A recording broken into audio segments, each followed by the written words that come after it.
Bienvenidos a la jaula del noob. Prepárate, porque no podrás escapar.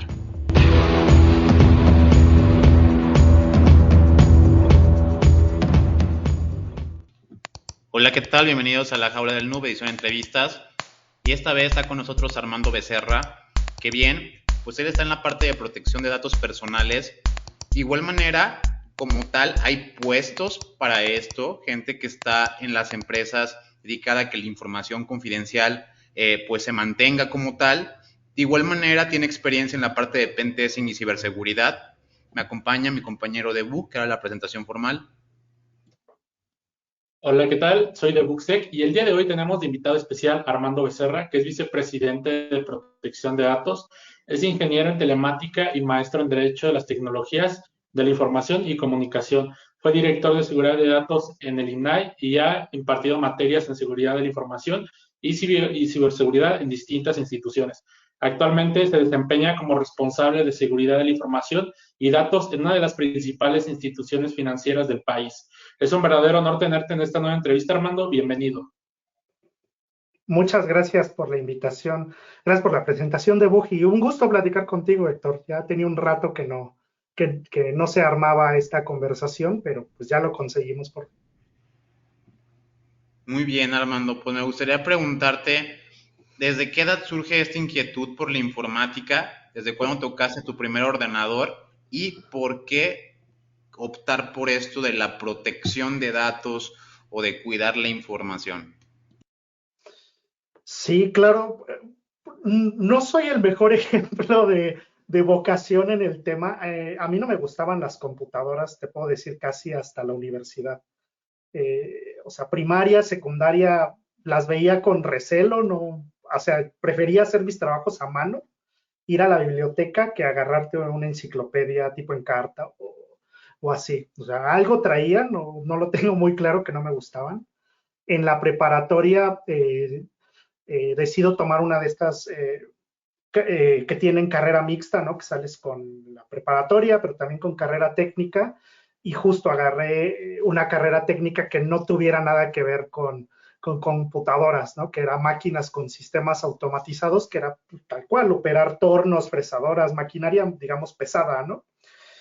Y ya para entrar a la universidad también no fue el mejor juicio, traté de agarrar como la universidad del Politécnico, ¿no? Del Instituto Politécnico Nacional, pero la que se versaba que era de las más complicadas, entonces estaba SCOM, ¿no? SCOM, que era computadoras, entonces estaba descartada, UPIXA, que era como de administración y tampoco me llamaba mucho, y UPITA, ¿no? La Unidad Profesional Interdisciplinaria de Ingeniería y Tecnologías Avanzadas, y escogí la carrera que menos tenía que ver con computadoras, que era aviónica, que era más como justo, ¿no? Modelar piezas, algunos trabajos mecánicos, más electrónica.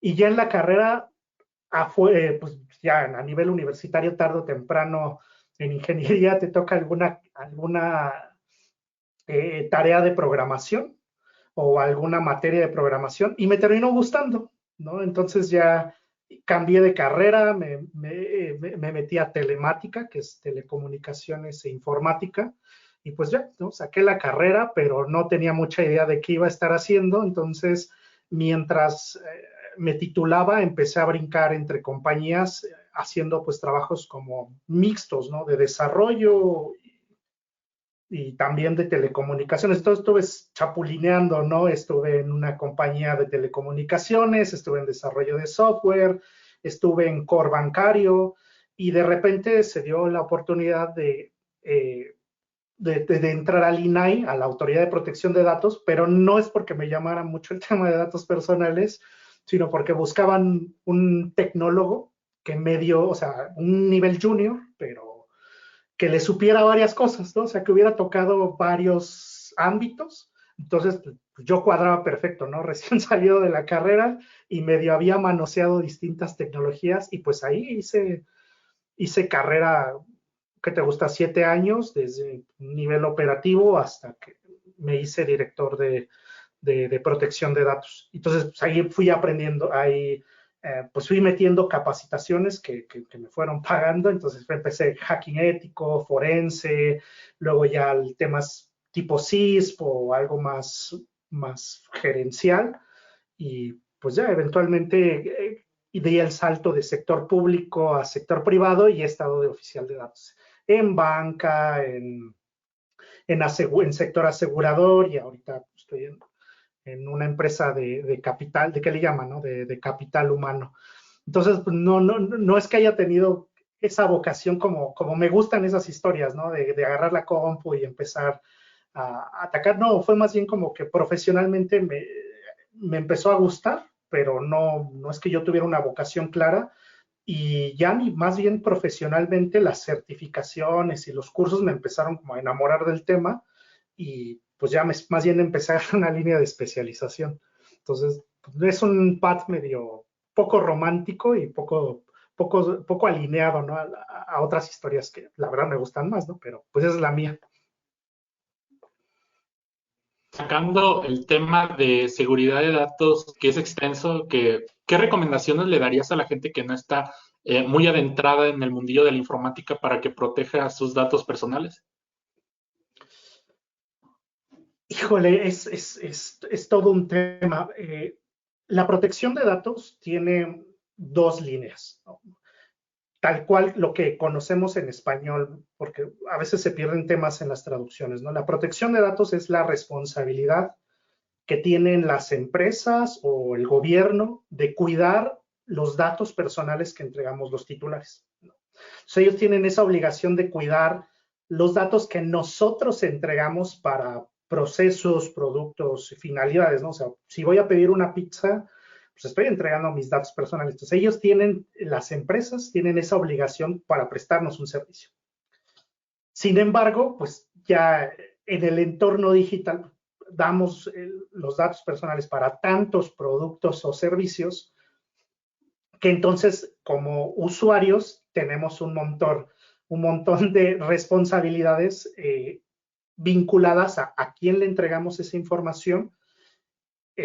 Punto uno, ¿no? O sea, la primera recomendación es, oye, ¿a quién le estás entregando tu información, no? A todo mundo le das tu correo electrónico, a todo mundo le das tu dirección, o eres más cuidadoso, ¿no? O eres más segmentado, ¿no? Es como punto cero como usuario, ¿no? ¿Dónde lo estás entregando? Y a partir de esas primeras nociones de quién tiene tus datos y dónde los estás utilizando, ya empezarías con esta precaución en dónde almacenas, dónde compartes y dónde guardas, ¿no? ¿Cuántas aplicaciones tengo en mi celular? ¿Uso todas esas aplicaciones? No, pues bueno, voy a quitar todas las que no utilizo. Tengo 20 cuentas de correo electrónico. ¿Uso todas esas cuentas de correo? Sí, no, ¿por qué? ¿Desde cuándo no las utilizo? ¿No? Entonces empiezo a hacer esa limpieza. Y ya que tengo un equipaje más ligero en cuanto a dónde entrego mis datos personales, pues ahora sí me empiezo a sofisticar, ¿no? ¿Cómo administro mis contraseñas? Si las aplicaciones que yo utilizo son seguras, o he escuchado de algún incidente de fuga de información, o si he escuchado de algún incidente con los usuarios, qué tipos de incidente han sufrido los usuarios, y a partir de ahí me empiezo a blindar, ¿no? ¿Cómo me conecto a Internet? ¿No? Lo hago desde el trabajo, es una red administrada, lo hago con estos esquemas híbridos desde mi casa. ¿Quién es mi proveedor de Internet? ¿Qué condiciones de seguridad me está dando mi proveedor de Internet? Entonces ya hay toda una, sin querer pasar al ámbito más formal, pero ya los usuarios tenemos un poquito esa obligación. Antes era muy sencillo, antes era fácil decir, no, pues ya tú contraseñas seguras y contraseñas robustas y proteges tus datos. La verdad es que ahora como usuarios tenemos mucha responsabilidad en todos los entornos, o sea, incluso no vayamos muy lejos, tu cuenta de servicios de streaming, ya sea de música o de video, ¿cuántas personas la tienen? ¿A cuántos se la has pasado para que vean una serie? Esa contraseña de tu cuenta de Netflix o de Amazon es la misma que utilizas en otros servicios.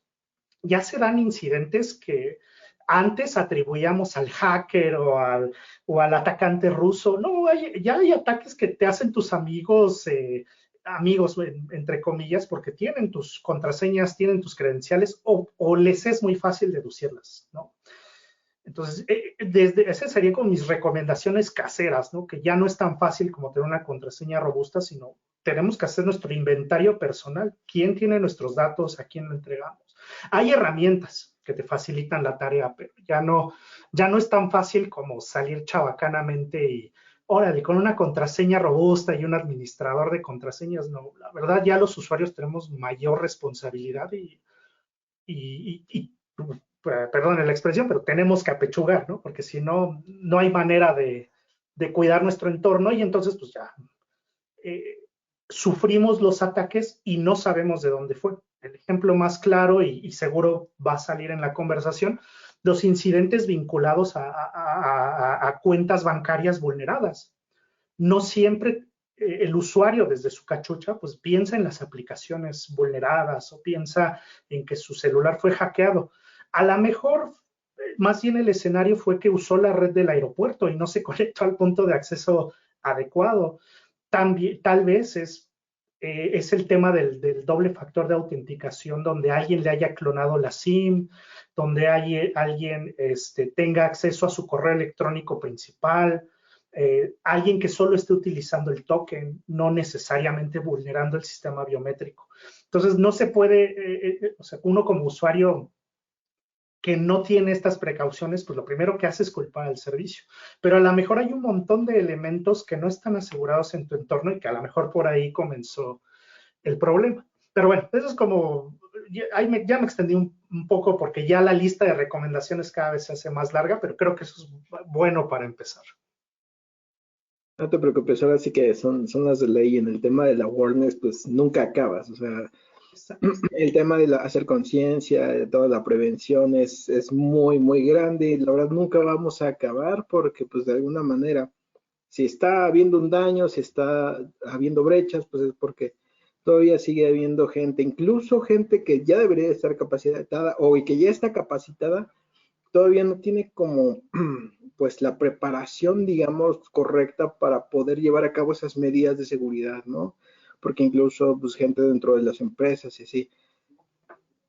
¿Cuál es o cuáles han sido tus, ya cambiando como de tema, ahora quiero irme más como acá es la jaula del Dub, entonces, ¿alguna vez dentro de tu trayectoria que pues ahora ya estás en el guardia, ya sabes como todas estas medidas de prevención, de cómo no caer, cómo las estafas, ¿alguna vez caíste? ¿Alguna vez te tocó estar del lado del noob?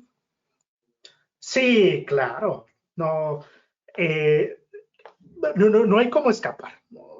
Quien diga que nunca ha caído vergonzosamente y no quiere contárnoslo, ¿no? O sea, por ahí una vez alguien me dijo, no, es que si nadie te cuenta en este tipo de incidentes que son tan comunes es porque ya cayó y le da muchísima pena platicar.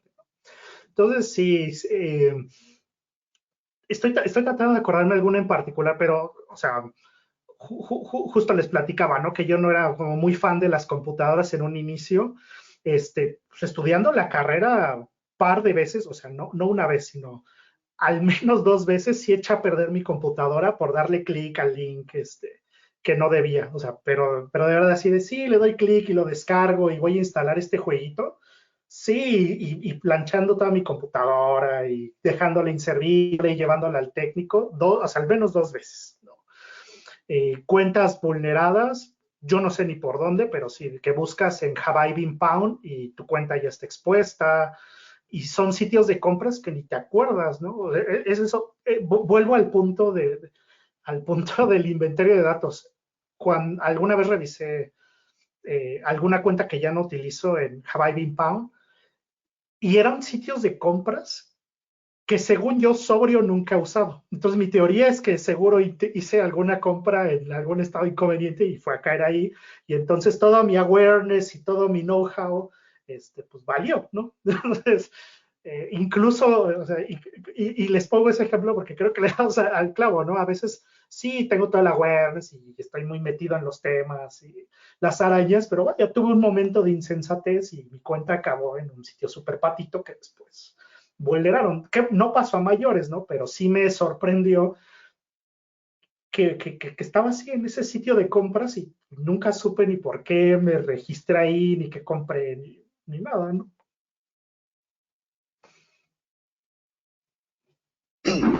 ¿Qué tal, querido hermano? Un placer. ¿Qué tal? Buenísimo. Mira, a mí se me ocurren varias cosas. Eh,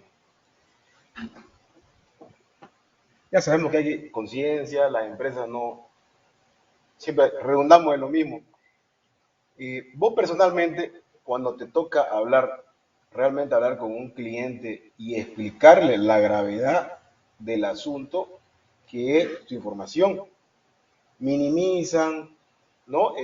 Piensan que es una inversión, piensan que no es un activo, en realidad es un activo, es el activo más importante, ¿no? Una empresa no trabaja sin ello, ¿no?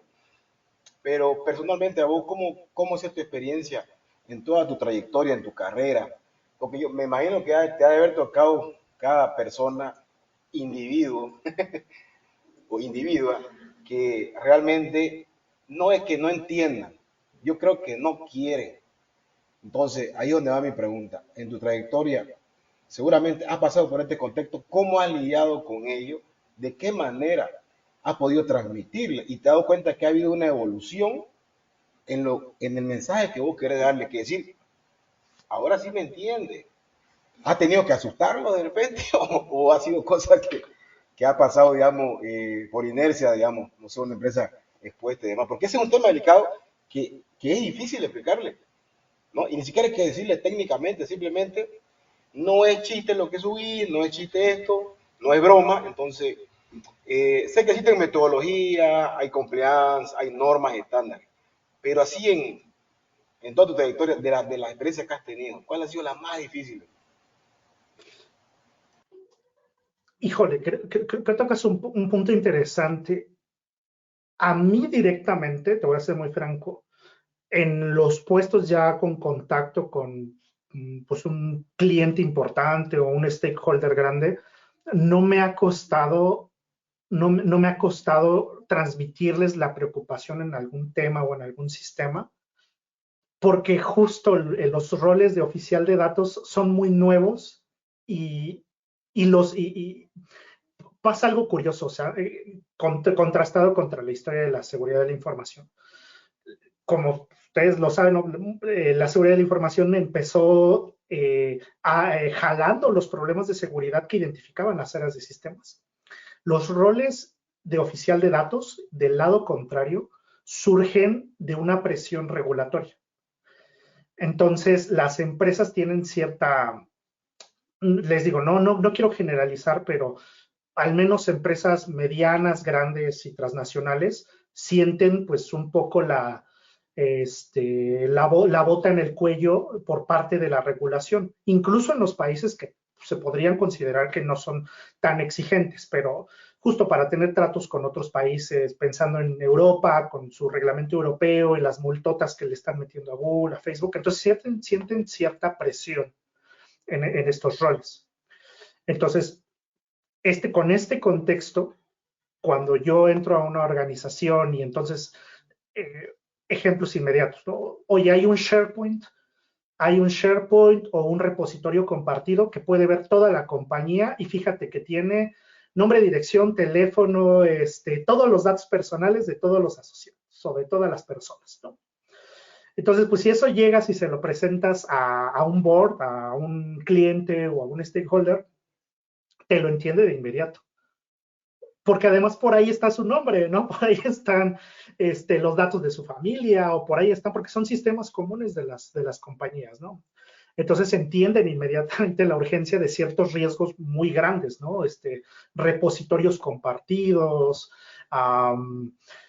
servidores que son de cara a un cliente y que cualquiera puede accesar, o sea, sin la mayor, ¿cómo se llama?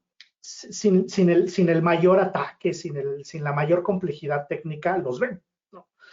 Entonces, digamos que generalmente cuando entras a una compañía y no ha tenido ningún trabajo en materia de protección de datos, pues es muy fácil llegar y encontrar SharePoints, el tema de protección de datos también va mucho al mundo físico, o sea, es similar al dumpster diving, o sea, empiezas a caminar en las instalaciones y entonces encuentras, oye, fíjate que encontré esta bodega y tiene 15 años de contratos, por ponerte un ejemplo. Cuando llegas y le dices, oye, si alguien se queja porque tenemos basurero de contratos que alguien puede llevarse y utilizar mal, lo entienden muy rápido, ¿no? Y cuando ya son problemas más complejos, antes de llegar con un CVE o una vulnerabilidad, las habilidades de comunicación importan mucho. Entonces, si puedes desarrollar una demo técnica sencilla, no sé, por ejemplo, un SharePoint con me quedo en el ejemplo de SharePoint, pero por ejemplo, ahí se pueden hacer muchas demos técnicas cuando tienen cierto control de acceso muy débil. Pues rápido te sacas algún demo, un video donde muestres que tú puedes hacer las cosas y puedes, o sea, un demo de 30 segundos donde rápido muestres que el sistema es vulnerable, que hay acceso a datos sensibles, que la comunicación no es cifrada, que puedes ver en texto claro cosas que no deberías ver o que tienes acceso a información que no deberías, rápido pone a los stakeholders en alerta.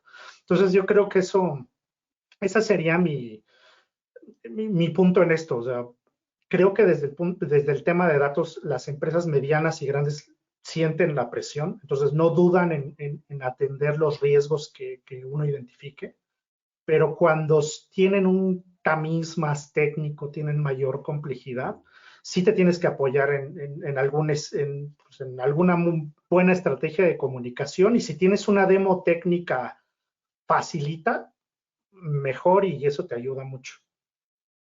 La verdad no me ha sido complicado comunicar un problema a nadie. Último. Tal vez más adelante, pero ahorita, la verdad no.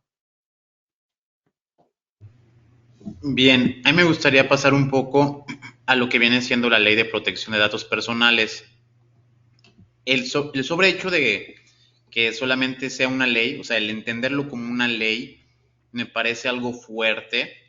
De hecho, para las personas que pues están en casa, tú vas a la página de diputados.gov.mx y ahí tienen un archivo de PDF que dice como tal una cantidad de capítulos, artículos. El documento ciertamente de 18 páginas que tiene muchos incisos, pero dentro de los mismos incluye como tienes que tener un aviso de privacidad, o sea, ahora lo que siempre ponen como en el footer generalmente o en la parte de arriba, que dice todos tus datos estarán con estas cláusulas y demás. Incluso también contempla tus bases de datos, como podría ser el hecho de que un call center almacene datos de tu dirección, tu CURP, datos que ciertamente son sensibles, datos personales. Pero la pregunta va un poco dirigida a esto. En tu experiencia, sé que eres solamente un individuo, y eso también va para que tengan un poco de contexto en casa. No puedes proteger a todas las empresas, ni tampoco eres el encargado de escribir al 100% estas leyes, quizás sugerir o demás, pero por el tipo de cargos que has tenido, pero tampoco eres el responsable de todo este ecosistema. ¿Cómo ves que de la ley, o sea, porque la ley se ve muy robusta, muy bien hecha y sustentada, a lo que ves en el día a día? Porque yo podría decir que a mi página le pongo el acuerdo de privacidad y después de eso, pues no tengo nada, ¿no? O sea, una bendición, le echo agua bendita al servidor, pero realmente ni firewall ni nada de protección que impida que se roben la base de datos. ¿Cómo ves el contraste de la ley con respecto a las prácticas que se ven hoy en día en el gobierno? Híjole, y hablo para sector público y sector privado. Como dices, o sea, del lado del documento de la ley, la verdad sí es muy robusta. De hecho, México coordinó y lideró los esfuerzos para generar un estándar, de hecho lo pueden buscar así, estándares iberoamericanos de protección de datos, y es una ley modelo que los países hispanohablantes utilizan o están utilizando para las actualizaciones de sus propias leyes. Y pues mucho está basado en cómo quedó la ley mexicana, porque además la ley mexicana obviamente tiene sus áreas de mejora, pero tiene algunos puntos muy interesantes porque jala cosas de la normativa europea, digamos de la escuela europea, de GDPR, pero pues al final tenemos un vecino comercial importante que es Estados Unidos, y ahí el tema de protección de datos es más comercial. O sea, desde el punto de vista europeo, coincide mucho con el ámbito latinoamericano. La protección de datos es un elemento que ayuda a proteger el derecho humano a la privacidad. O sea, pues, ellos vivieron la Segunda Guerra Mundial y un montón de historias interesantes por ahí derivadas de que la etnicidad, la pertenencia a un grupo, pues los metía en problemas con el régimen nazi, ¿no? Entonces, traen toda una historia del por qué para ellos es tan natural ver la protección de datos, esta responsabilidad corporativa, como un aliado para la protección del derecho humano a la privacidad. Y en Estados Unidos, pues es un tema comercial, incluso la Autoridad de Protección de Datos, digamos, general, no tienen una ley general, pero como entidad es la FTC, o sea, una autoridad de comercio es la que se encarga de regular los temas de protección de datos contra Facebook, Google y otras compañías. Entonces, dicho lo anterior, pues la ley mexicana mezcla muy bien elementos de ambos cuerpos y generan este estándar iberoamericano. Entonces, les cuento todo esto porque luego criticamos duramente, decimos, no tenemos leyes o no tenemos suficiente. No, a veces México hace bien el cuerpo técnico de las leyes y más cuando son generadas por las autoridades. O sea, esta ley tiene mucho de trabajo técnico de la misma autoridad en la materia. Entonces, pues eso ayuda, ¿no? En ese ámbito. Y ya ahora sí, en el tema operativo pasa un poco, no que estemos desvalidos, sino que ya las empresas han madurado, pero justo empiezan al revés, ¿no? Dicen, a ver, ¿qué es lo que ve el cliente? No, pues que el aviso de privacidad. Entonces, todas las páginas tienen aviso de privacidad, todas las recepciones de los edificios donde llegas y te registras tienen aviso de privacidad, pero el andamiaje detrás está mal. Creo que ese sería el principal problema. ¿Y en qué puede estar mal? Por ejemplo, esta ley que menciona, Héctor, no, la Ley Federal de Protección de Datos, básicamente del lado de nosotros, los usuarios, dice que tenemos 4 derechos básicos: acceso, rectificación, cancelación y oposición a nuestros datos personales. Es decir, yo doy los datos a una tienda, ¿no? A una compañía, y yo tengo derecho a preguntarle a esa compañía qué tiene de mí, que eso es acceso. Puedo pedirle a esa compañía que corrija qué datos tiene de mí, que es rectificación. Puedo pedir que puedo pedir la cancelación de mis datos, o sea, que si ya no hay un vínculo entre la empresa y yo, los elimine de forma definitiva. Y la oposición, si por ejemplo, pasa mucho con tarjetas de crédito, ¿no? Yo adquiero un producto y por ahí pongo la palomita de si quiero recibir promociones, puede que después ya no quiera y ya me aburra de recibir llamadas, entonces puedo pedir la oposición, es decir, que sigo siendo cliente tuyo, pero ya no quiero recibir promociones, ¿no? Entonces, existen esos derechos y puede que una empresa tenga el aviso de privacidad, pero en el momento en que les cae una solicitud de una persona, o sea, Héctor llega con una tienda y dice, ¿sabes qué? Quiero cancelar todos mis datos. Esa tienda, si no tiene el andamiaje correcto, empiezan a correr todos como gallinas sin cabeza, porque entonces, ¿cómo atienden tu solicitud? ¿No? ¿Cómo van a borrar todos los datos que tienen de Héctor en un sistema? ¿Cómo están seguros de que los están eliminando de forma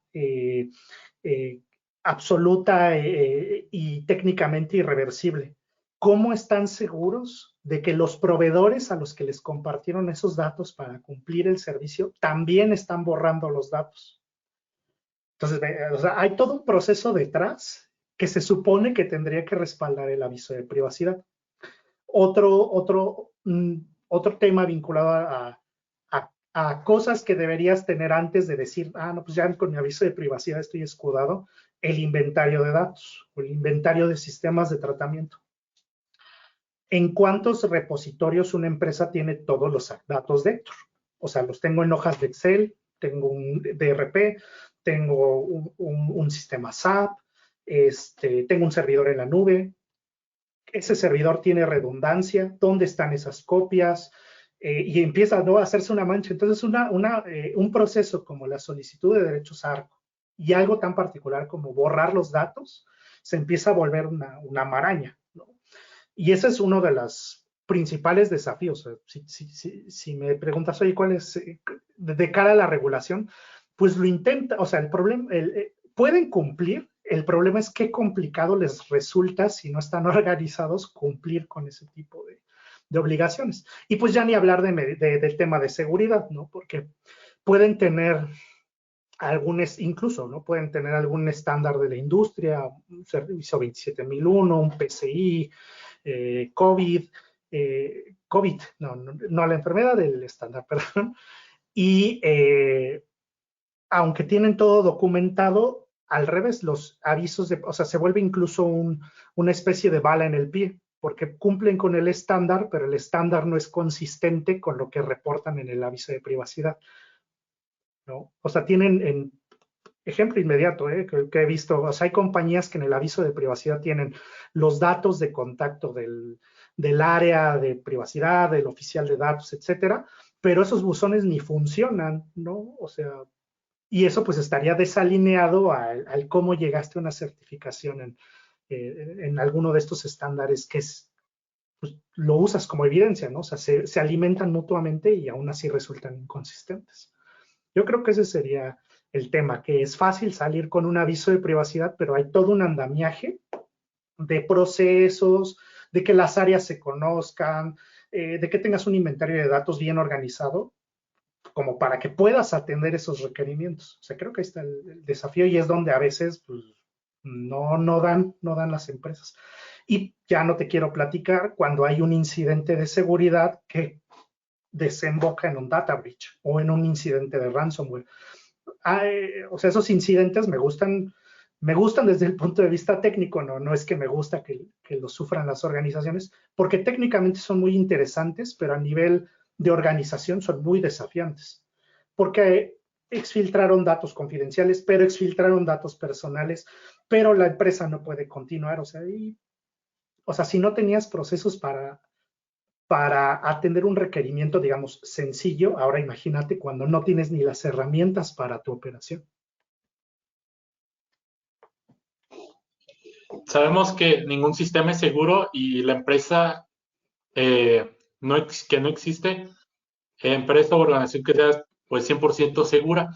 Y los bancos, a pesar de que tienen seguridad, no están exentos de ser atacados. Sé que probablemente no nos puedas decir con exactitud qué tipo de seguridad utilizan las instituciones financieras, pero ¿podrías platicarnos, aunque sea un poco de ello? Hay varias capas, o sea, si pudiera referir. De hecho, más que hablar de capas, por ejemplo, o más bien atendiendo a cosas que nos podrían hacer sentido conforme vemos en las noticias, ¿no? Efectivamente, los bancos siempre han tenido áreas, equipos de seguridad de la información, pero incluso cuando hace años ocurrió el incidente del sistema de pagos de SPEI, pues hubo los suficientes problemas como para que Banxico creara su propia división de ciberseguridad. Y entonces la prensa no ayudó a explicar, porque entonces el público en general decía, oye, no manchen, ¿a poco no teníamos ni siquiera un área de seguridad vinculada al sistema de pagos? Claro, o sea, sí había un área de seguridad de la información, pero había que compartimentalizar hacia el área de ciberseguridad para tratar al sistema de pago como una infraestructura crítica. No es que no hubiera un equipo de seguridad. Entonces, bajo esta misma lógica, muchos bancos están estructurados. Hay áreas dedicadas a seguridad de aplicaciones, áreas dedicadas o equipos, no más que áreas, equipos, ¿no? Entonces hay gente que ve seguridad de aplicaciones, gente que ve seguridad legacy de los sistemas más viejitos, COBOL, IBM, hay gente que ve seguridad de páginas web, hay gente que ve seguridad de sistemas internos. Al final también los bancos son entes grandes, entonces pues requieren la administración de los propios sistemas internos, no solo lo que va de cara al cliente. Hay equipos de seguridad que ven las conexiones a los sistemas de pago, ¿no? A SPEI o SPID, que es para transferencias en dólares. Hay áreas dedicadas a cumplimiento, ¿no? O sea, directamente a buscar posibles áreas de oportunidad regulatorias y que se vean reflejadas en controles de seguridad.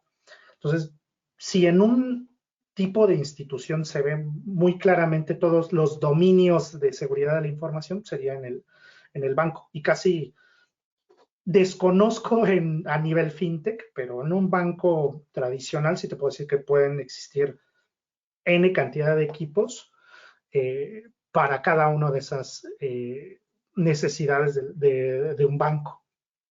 Esto incluso seguridad de almacenamiento, seguridad vinculada a terceros, ¿no? A revisar cuando un proveedor se va a conectar a tu infraestructura, pues hay un subequipo vinculado a. Ok, esta parte de tener como justo áreas o bueno, equipos dedicados a ciertas, pues, sistemas críticos sería ahí el tema, ¿no? Pues es muy importante por el tema de la comunicación, ¿no? De repente, por las cuestiones administrativas, de repente la cadena para resolver o atender una situación resulta ser complicada. En temas de regulaciones, en temas de normativas, en temas así, ¿cómo ves esta cuestión de digamos, la manera de gestionar el cómo se resuelven las posibles brechas, los posibles impactos a una empresa? ¿Cómo lo ves en cuanto a la práctica? Porque pues, nos hemos topado de repente con algunas pues, normativas que impiden como un correcto flujo de cómo incluso remediar de repente, ¿no? Por ejemplo, una brecha de seguridad. ¿Tú cómo ves esta parte o cómo más o menos ahí es tu pensar acerca de ello?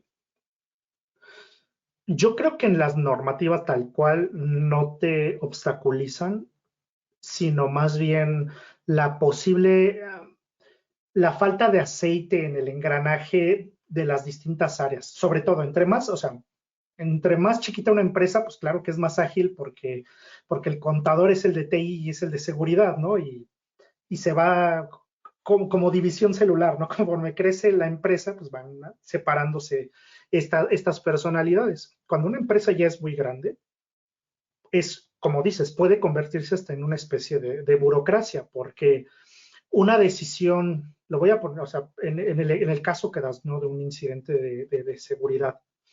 Un incidente de seguridad ya no solo implica atender la herida sangrante, ¿no? Implica pedir dinero, ¿no? Y que alguien te autorice ese dinero para mitigar el incidente.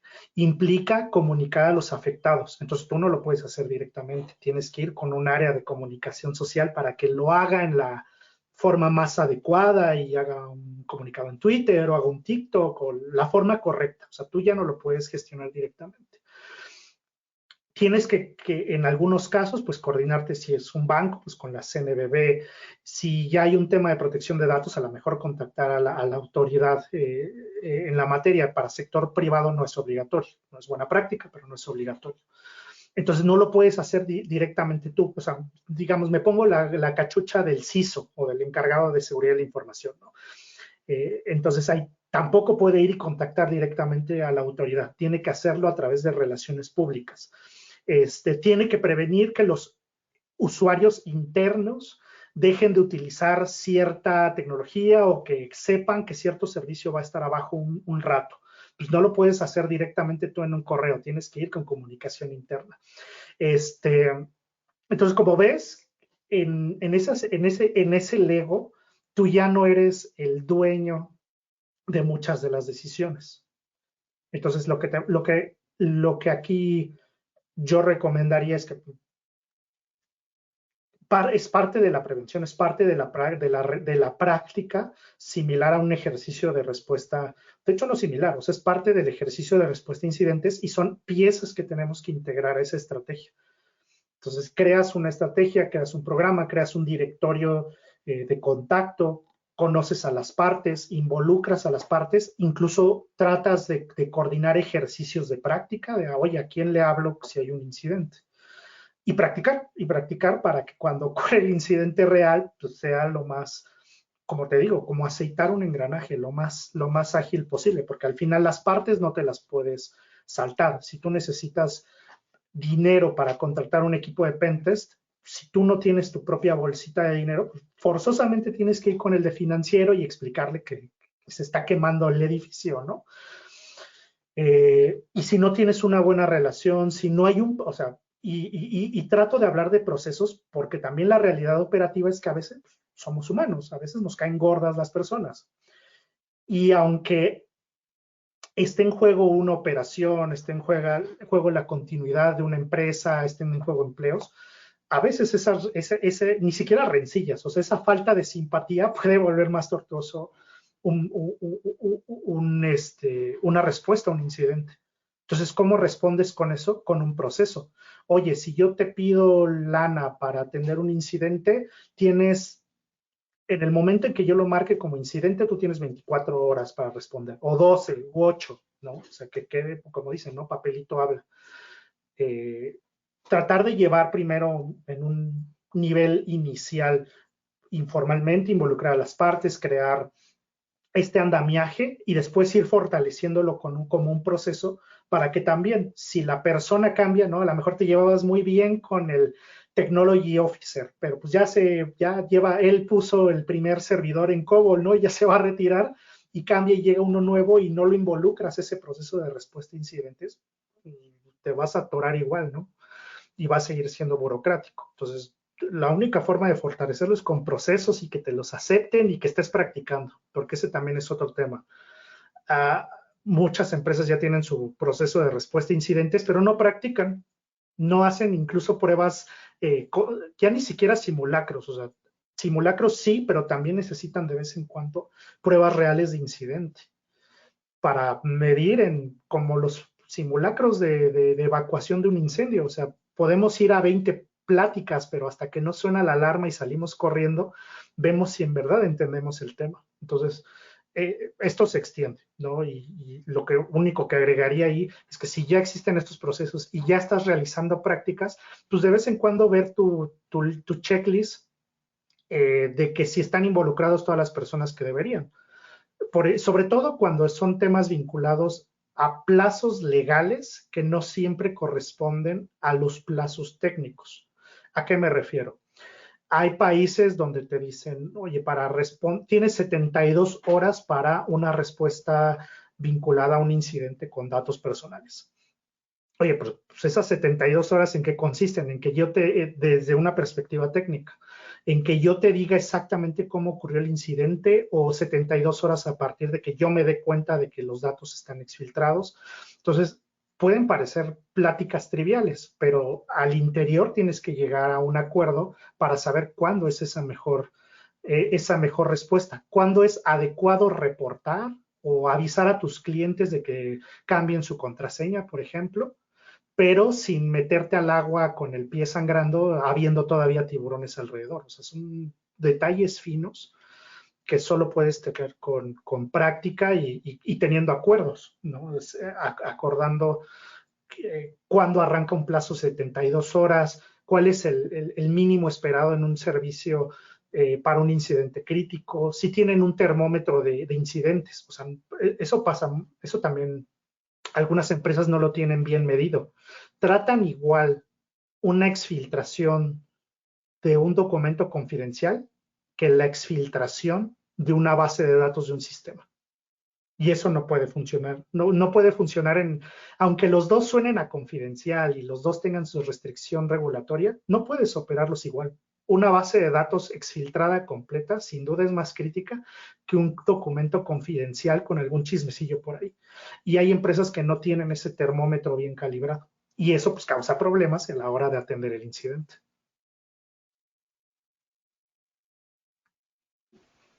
La verdad que así, ¿no? Es un tema amplio, ¿no? De desmenuzar, ¿no? Hay mucha tela que cortar ahí. Perdón. Cámbiate un poquito de tema. Yo tengo entendido que directamente, mira, IoT. La otra vez leí un artículo sobre cómo está el panorama del espectro en México, ¿no es cierto? Porque ahorita ya un tema ya de radiofrecuencia y demás, ¿no? La banda que están utilizando, el 5G, bla, bla, bla. Pero ahora que estoy viendo empresas que se están... Porque el IoT como tal, Internet de las Cosas, la mayoría de las personas lo entienden como tener solamente un sistema de una Alexa, un Home, qué sé yo, ¿no? Sistema de voz, un asistente, donde en realidad integran muchas cosas, ¿no? Más allá de un estudio del pH de la Tierra, por ejemplo, para saber si es apto o no para, para el tema de agricultura. Ahora, en México, yo he visto unos fabricantes, estuve dándome una vuelta por ahí, pero vos que estás metido en todo esto, más allá de lo que es la ciberseguridad como tal, el IoT, ¿cómo es el panorama ahorita del Internet de las Cosas en México? Digo, no solo en Internet de las cosas, en general, y hasta me atrevo a decir, no solo en México, sino es una tendencia de Latinoamérica y que impacta en un tema de políticas públicas. Digo, tal vez me estoy desviando un poco hacia un tema más general, pero en Latinoamérica tenemos un serio problema de no ser productores de tecnología. Y esto incluye IoT, desarrollo de software especializado, aplicaciones de toma de decisión que hoy en día ya catalogamos como inteligencia artificial, que no siempre lo son, pero bueno, no me quiero desviar tanto, ¿no? El punto es que no somos, como región, no somos productores de tecnología y eso nos lleva a una condición de vulnerabilidad importante porque estamos sujetos a las condiciones de tecnología y de mercado del extranjero. Entonces, te pongo un ejemplo muy tonto. ¿Tú crees que en la Casa Blanca tienen celulares y routers Huawei o antivirus Kaspersky? Pues ellos tienen su manufactura nacional sobre todo o sea, va a estar ahí en la Casa Blanca, ¿no? Yo creo que ningún gobierno de Latinoamérica, ni ninguna empresa de Latinoamérica tiene esa capacidad de decir, no, a ver, yo tengo toda esta manufactura que es nacional y que protege mi soberanía y mi secreto propio, ¿no? Entonces, aunque en la medida de lo razonable podamos establecer medidas de seguridad y tecnologías y todo eso, tenemos cierta vulnerabilidad implícita o intrínseca en el producto nacional. No vayamos muy lejos, ¿no? O sea, recuerdo hace un par de años que los teléfonos de OnePlus, de esta marca china, les encontraron un backdoor, ¿no? Un backdoor administrado por el gobierno chino, ¿no? Entonces, tomo ese ejemplo porque la realidad es que en ninguna tecnología, ninguna tecnología que no sea propietaria del país, de algún país, pues va a estar susceptible de que el otro país establezca sus prioridades o sus principios o sus necesidades para vulnerarla, explotarla o utilizarla a su mayor conveniencia. Entonces, por eso te digo, a lo mejor me estoy desviando mucho del tema, pero es que ese no es solo el panorama de Internet de las cosas en México, es en general un desafío que tenemos como región y va más hacia políticas públicas, cómo impulsamos el desarrollo de tecnología propia, porque si no siempre nos vamos a encontrar en ese escenario. Y ese escenario pues impacta justo en otros temas, por ejemplo, no vayamos muy lejos, datos personales. ¿Qué garantías tengo de que yo puedo controlar o pedir o acceder a la información de mi dispositivo Alexa o mi asistente de voz de Google o mi asistente de voz de iPhone, de Siri, en su totalidad, ¿no? ¿Qué capacidad tienen las autoridades de cada país que no son Estados Unidos de ayudarme, de repelar en un posible tratamiento excesivo de datos personales? Entonces, por eso incluso de manera local en Estados Unidos o hacia Europa, pues se vuelven acciones colectivas, porque el usuario no lo tiene fácil. O sea, no lo tiene fácil y eso que tienen oficinas y clara representatividad en esos países. Ahora, un país que no produce esa tecnología, que tampoco puede hacer lobbying en las características y que solo es un consumidor, que es el caso de Latinoamérica, pues sí tenemos un problema de fondo. No digo que un problema de crisis global, pero pues está ahí, ¿no? O sea, el fabricante pone las condiciones en las que nosotros estamos consumiendo los productos y tenemos poca capacidad de decisión en cómo se administran los mismos, ¿no? O sea, y te digo, aplica un servidor de AWS, un Google Cloud, un servicio de Azure, salvo que seas un participante importante del mercado, en realidad controlas no controlas poco de las características fundamentales de ese desarrollo. Y eso se extiende a Internet de las cosas. Necesitamos fortalecer ese mercado. Te entiendo totalmente porque, por ejemplo, yo tengo proveedores justamente en Brasil y es correcto lo que decís. El otro día me estaba quejando de una simple bombilla, un foco de luz, te pide ya acceso a todo. Cada uno tiene sus marcas establecidas y demás, y no hay cómo controlarlas, pero sí hay maneras, ¿no?, de poder integrar ecosistemas distintos y demás.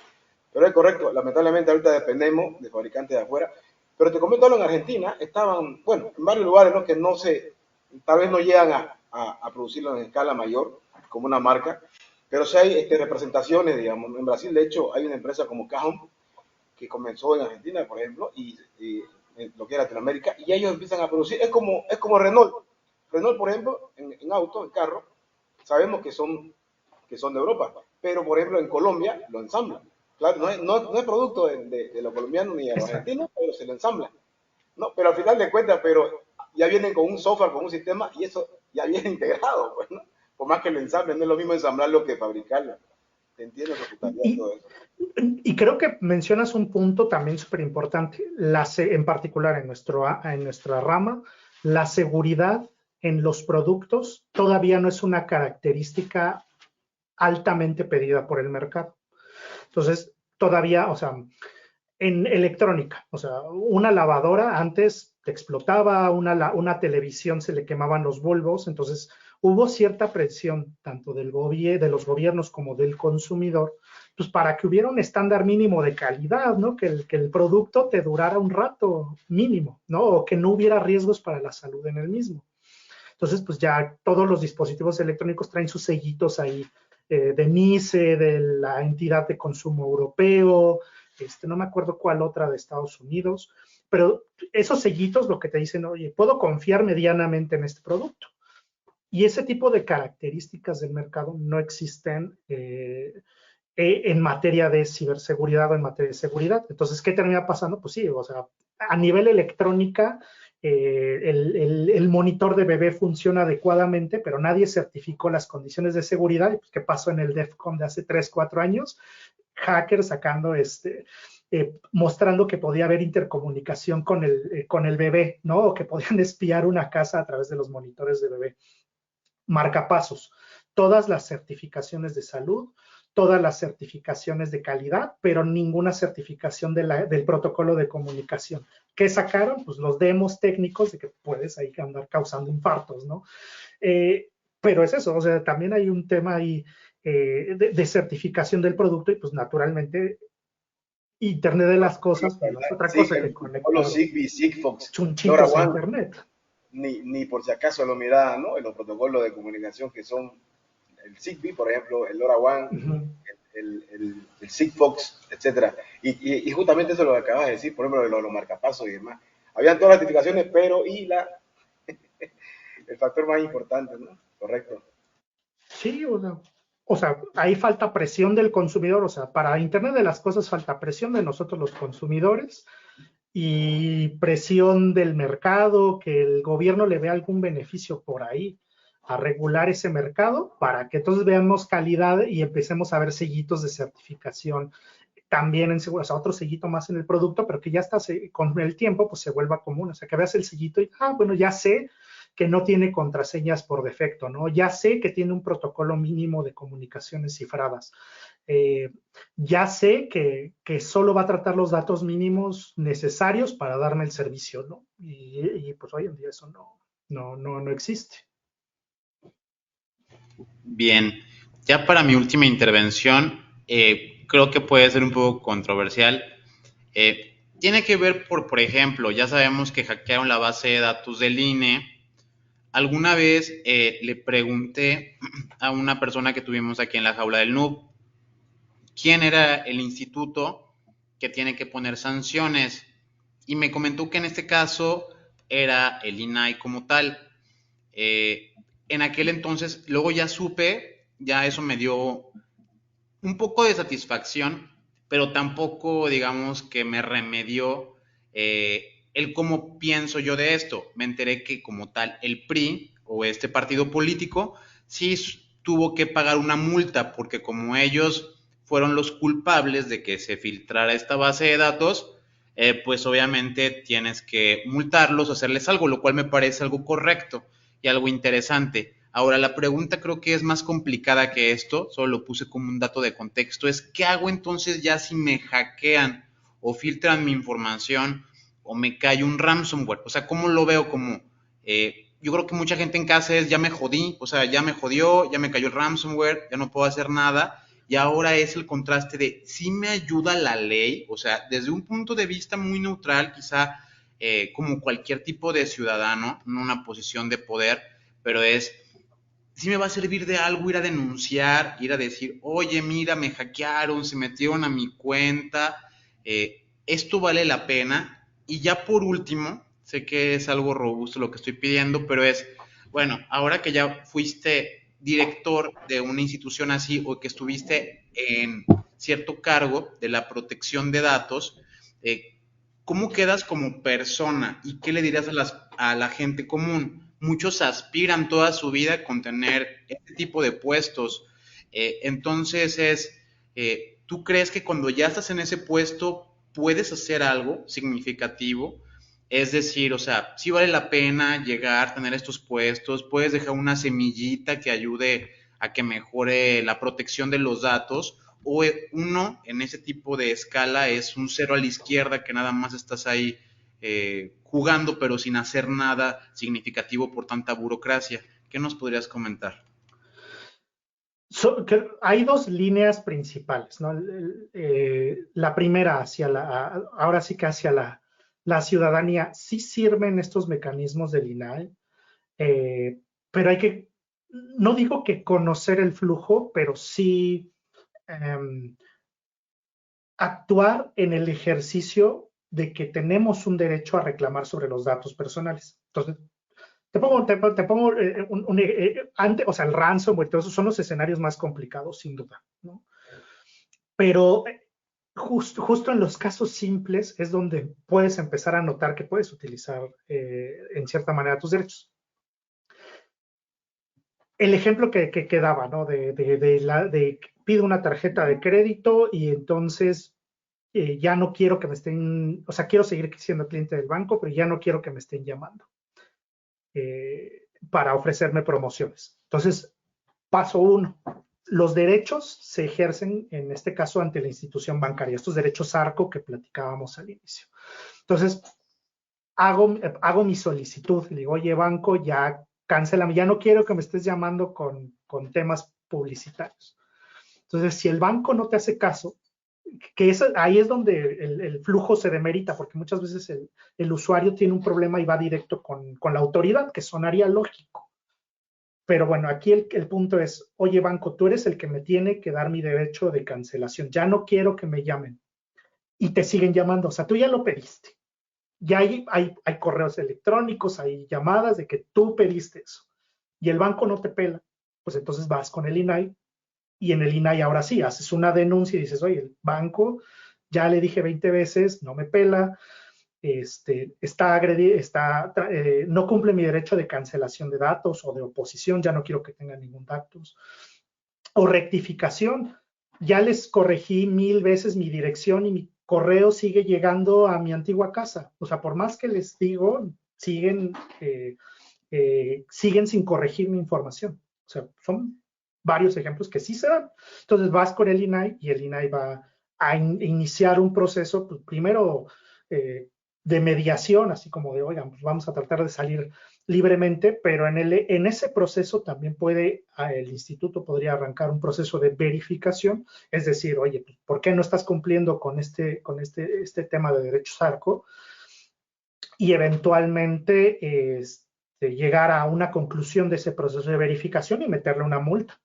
Tan es así que si tú ves el reporte anual del INAI, pues ahí vienen los sectores más sancionados y pues ahí aparece banca, hoteles, comercio, ¿no? O sea, sí hay, y los montos de las multas, ¿no? Ya no te dicen puntualmente quién es el sancionado, pero ya los ves por sector. Entonces te habla de una correlación en la acción. Entonces, lo que te diría a la ciudadanía o a este usuario de pie o yo como usuario es, oye, pues no te están o sea, el derecho se ejerce contra la institución o contra el ente. Entonces, si el banco, si la dependencia de gobierno, si la tienda que está tratando tu información que tú le entregaste, no te está atendiendo en ese tipo de temas, pues vas a con el INAI.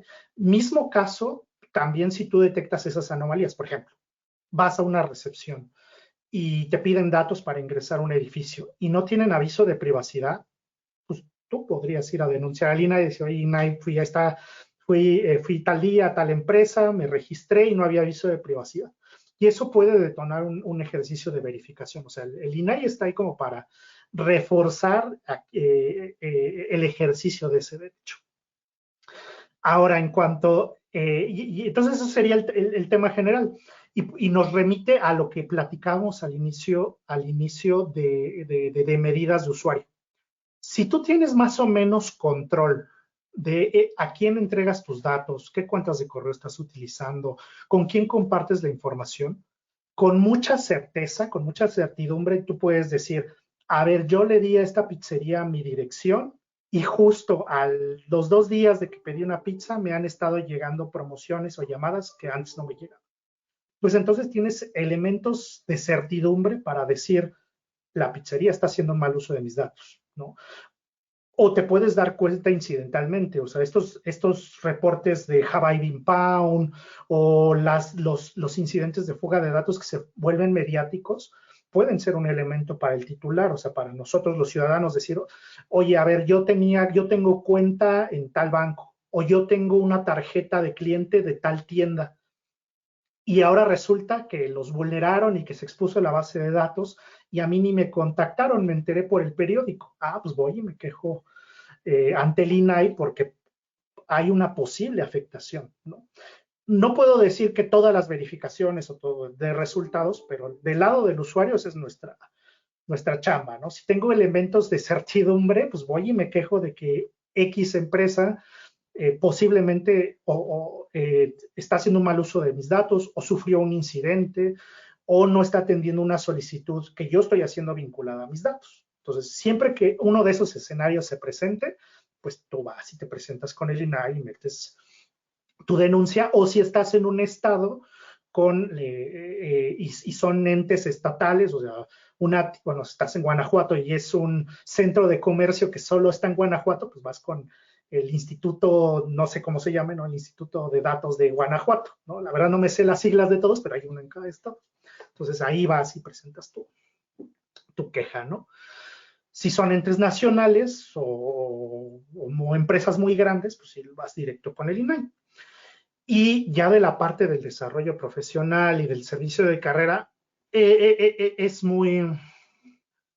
Puedo decir que tuve suerte para incorporarme en el puesto y tuve suerte para que hubiera un desarrollo profesional de carrera. O sea, lo que a mí me tocó fue un desarrollo afortunado donde sí se reconocieron mis capacidades, donde se me dio oportunidad de innovar, donde presenté, o sea, si tú entras al sitio del INAI, en el equipo de trabajo con el que estuve, pues sacamos un montón de guías en ese periodo. Entonces, en el INAI, y como dato cultural también para nuestros amigos de la comunidad de InfoSec, de protección de datos y de compliance, si quieren guías en español de un montón de temas, ya están ahí y yo estuve en los equipos y mucha de esa redacción de esas guías está conmigo y con el equipo con el que trabajé, ¿no? Guías de respuesta a incidentes en temas de datos, guía de borrado seguro, guía del sistema de gestión de seguridad de datos. Entonces, muchos de los documentos son ligeramente técnicos, pero bueno, para las empresas, para la implementación, funcionan bien. Entonces, te puedo decir que de mi lado, pues sí tengo cierto orgullo, respeto a la institución, cariño, me atrevería a decir, ¿no? Cariño a la institución, pero ese fue mi desarrollo de carrera y no dejamos de estar en México y no dejamos de estar en Latinoamérica y no puedo no argumentar que es un caso sui generis y ejemplar, que el desarrollo profesional de carrera está descuidado en la administración pública de México y de Latinoamérica y que no siempre existe la meritocracia y que, pues, por lo tanto, el desarrollo que yo tuve no va a haber una receta, no va a haber una fórmula donde el trabajo, donde el desarrollo, donde la capacidad se refleje. Afortunadamente sí fue mi caso, pero sin duda no puedo hablar ni del 10% del APF en esas condiciones. Y en el caso particular del INAI, pues no es APF, ¿no? Es un órgano autónomo, ¿no? Y hay órganos autónomos en México, pues hay poquitos, ¿no? Está COFESE, que es de competencia económica, el IFT, que es de telecomunicaciones, y el INAI, en materia de protección de datos. Y hay otros, ¿no? Pero no es mi especialidad, pero a lo que voy es que los órganos autónomos justo tienen autonomía presupuestaria de decisión, y eso pues les ayuda mucho. Entonces, si pudiera aconsejar, y con los vicios que puede tener el servicio público, los órganos autónomos, creo, y eso es muy mi comentario personal, tienen una mayor oportunidad de desarrollo para profesionales. El INE, por ejemplo, pues también tienen mayor oportunidad de desarrollo profesional que la administración pública en general. Y creo que sería un buen sumario de ese tema. En verdad, ha sido una entrevista demasiado interesante, Armando. Muchísimas gracias por tu tiempo y por tus respuestas. No, gracias a ustedes. Estuvo buena la charla. La verdad que sí, querido hermano, la verdad que sí. Siempre es lindo, de alguna manera, escuchar opiniones de distintas. En realidad, siempre hablamos de lo mismo, ciberseguridad y demás, pero son diferentes ramas, ¿no? Es que es súper amplio, ¿no? Era sin querer, me estaba mencionando un montón que la seguridad tiene que haber en todos los aspectos, no solamente en información, en muchos aspectos, ¿no? Como tal. Y ya para terminar, para concluir conmigo, ¿cómo son los días de Armando? ¿Qué hace Armando en su rato libre? ¿Cómo se divierte? ¿O solamente habla de ciberseguridad y charla? ¿O le gusta tomarse una cerveza, relajarse, ir a compartir con los amigos? Sí, pues digo, mi día la verdad arranca temprano porque pues, ahora sí que mis jefes actuales y mi equipo están regados en el mundo, entonces pues, las 6 de la mañana es un muy buen horario para empezar a platicar, porque pues, para algunos es tarde y para otros es no tan temprano, entonces desde ahí se arranca y pues ya nos seguimos. Mis temas son un poco, no me aburro, ¿no? A veces sí es ciberseguridad neta, a veces administración de plataformas, a veces es más compliance, más documental, más hacer políticas internas, participar en foros como ahorita, en este tipo de pláticas, pues también para awareness y todo ayuda mucho. Y ya cuando no estamos hablando de protección de datos y ciberseguridad, muy, muy tradicional, soy de videojuegos, y después de un rato de videojuegos, pues estar con mi esposa, una buena cena, una buena plática, y así se pasa la semana, y ya los fines de semana con los perrijos a caminar y a no estar tan gordo, ¿no? A caminar un poquito para durar en este tema. Pues muchas gracias, Armando, sin duda ha sido toda una cátedra en la parte de protección de datos personales, así que ya lo saben en casa. Creo que un buen tip que nos has dejado es, si hay institutos, yo siempre lo he mencionado, o sea, no te sientas como que ya valió o que ya perdiste, en el caso sobre todo del mal uso de tus datos, o que por ahí te estén molestando o estén haciendo spam o abuso de marketing, sí podrías llegar a presentar una denuncia con el INAI para evitar que pues esto te afecte. Pues muchas gracias a todos. Esto fue La Jaula del Noob. Gracias por habernos acompañado. No te pierdas el próximo episodio. Recuerda darle like, suscribirte y compartir. Esto fue La Jaula del Noob. Sale mucho fake, que solo es un lamer y quiere joder, y no va a poder, no sabe con quién, se vino a meter.